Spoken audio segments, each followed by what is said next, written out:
everyone, it's Andy Wood back at you here. Let's take a look at free-range chicken, specifically the extremely obnoxious Wheedly Wheedly tap solo that we get into. You're going to love it. It's going to be a lot of notes and a little bitty space. So let's dig in.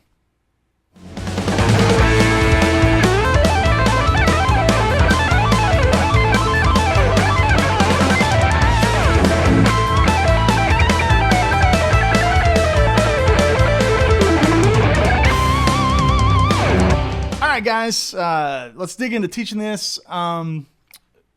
Typically I don't have this on because I have to use so much open strings, but if you do have the Groove Gear fret wrap, or even just a towel that you can wrap around when you're tracking things in the studio that require a lot of tapping, it can be a nice little assistance. And since I'm not standing up right now playing in front of a live audience, I'm going to use that. So let's dig in. I've got the overdrive turned down a little bit now, so we can hear all the notes nice and clear. This was in the studio. It was on the demo as a bit of a joke. I had no intentions of this actually making the record, and my engineer and good buddy and great musician, Ben Eller, heard it and was like, dude, that has to be on the record. So the joke ends up being part of the actual song, and much to my distress, it's a challenge to play. So let's dig in. This is all, believe it or not, this is all just A minor pentatonic type shapes. So it's not going to sound like it, but that's what we're playing. I'm extending the pentatonic shape out. So instead of playing 2 notes per string like a lot of pentatonic stuff is, we're going to be playing 3 notes per string, 4 notes per string, okay? So let's start with the root to the third. That's the formation of what's going to happen. When I explain this, it's going to literally be this. It's really that. So we're going root, minor third, 4, 5, 7, flat 7, right? And 1. So if you really want to get this clean, turn the overdrive down a little bit. Start with the Van Halen type shape. Add a note.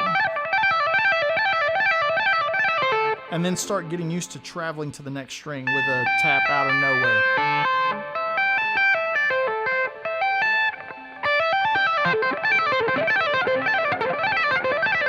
Sometimes you can add a little bit of a baby slide to help get this note right here to pop out a little bit more. And when I come off of this one, I'm going to move it up into the 5. So that's 5, 7, 1, 3. So you're basically going. And now we're going to jump over the B string and play pentatonic on the G string. So this is 4, 3, 1, 7.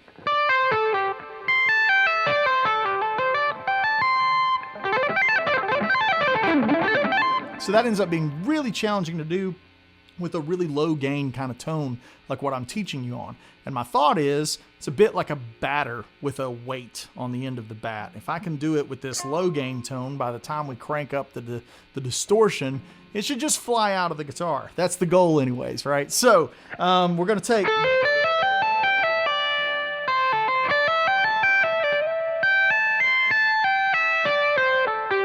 And now we're going to walk it up again and move it to the next shape. So the first finger has a tendency to be lazy and won't get that note out, so you have to really kind of, and you really have to get the notes to be clear. Now we're going to move up. So that's 7, 1, minor 3, 4. And this is going to be a problem for you guys that have what I would call an adult's guitar that stops at the 22nd fret. This is a bit of a very youthful guitar. It has 24 frets. So it's meant to, piss off your neighbors and your dogs and your spouses. So we're going to go from this shape. We're going to drop it down and play the 5 on the G string. And that's going to be 4, 3, 1 now. So where we had, it's going to be that now. And there's the highest note, which is E. So, and again, if you can get it to be really clean with low gain, it's really going to flurry and be nice with high gain. Let's take it up to that point.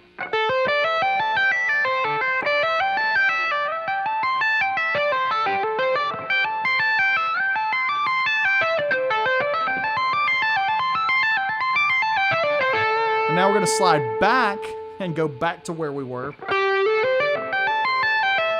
And then, basically up it and down it, and then we're going to be done. The last flurry.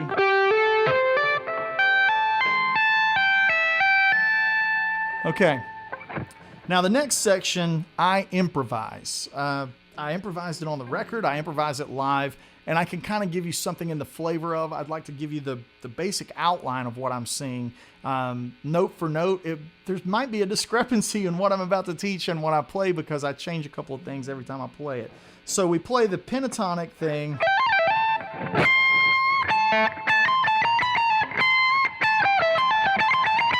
So all I'm thinking about is seeing this pentatonic shape. And I see this enclosure that gets me to my 9. And then I can do it again on the next string, and that gets me to my 6. So the chord tonality I'm hearing is...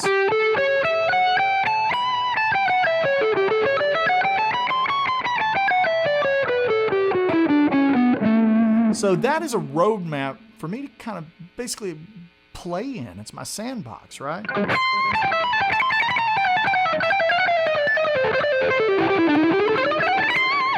You can kind of see how much fun it can be to play a different version of that. Maybe.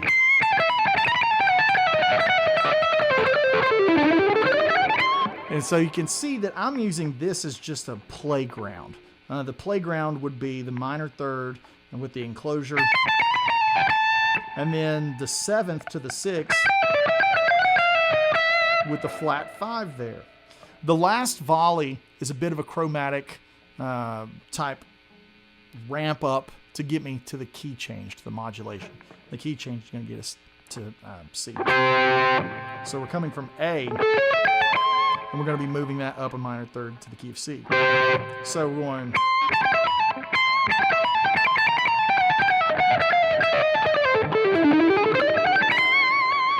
And that's...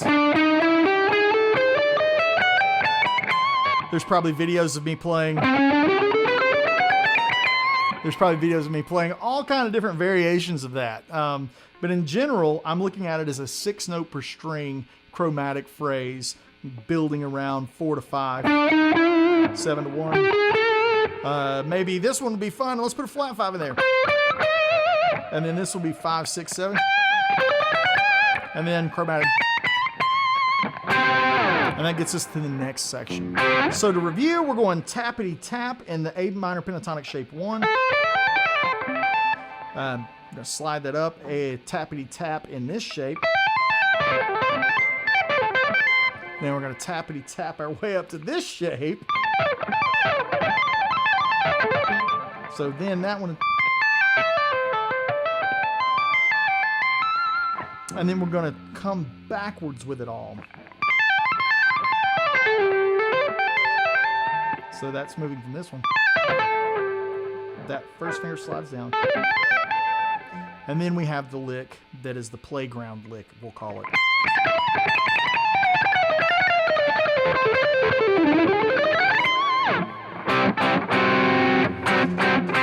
And that gets us into the next section. It's a lot of notes crammed into an itty bitty space. So practice with less gain than you think. That's a really big one. You don't want to rely on the compression and the distortion of the amp to make you clean and make the part bubbly. You want it just to do that in and of itself.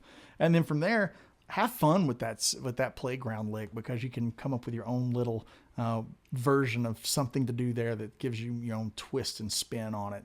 Hope you love it, and hope you love the song Free Range Chicken off the album Charisma. We'll see you next time.